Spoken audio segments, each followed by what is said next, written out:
فرقة الدقة الردانية بقصائدها وإيقاعاتها الموسيقية التراثية المتشبعة بقيم اجتماعية وخطابات روحية، وبسكينة أدائها قدمت لوحة فنية أصيلة لتراث عريق محفوظ بتارودنت.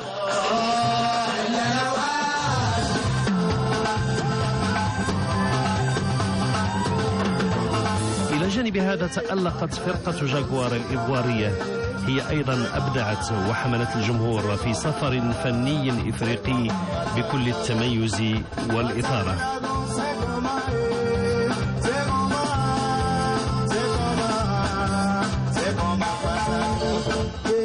Le public a été exceptionnel. Nous sommes régulièrement du côté de Rabat et ça a été une grande surprise pour nous ce soir de voir le public meknessi répondre au même titre que celui de Casa et de Rabat. Ça a été que du bonheur.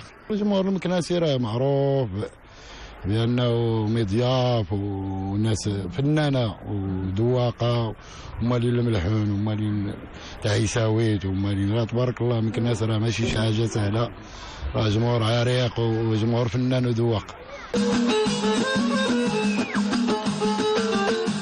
الثمر الفني لهذه الأمسية امتد محلقا بإيقاعات أمازيغية مع الفنان المبدع حمله وزنه، وقد أعطى للأغنية والفن الأمازيغي الشيء الكثير.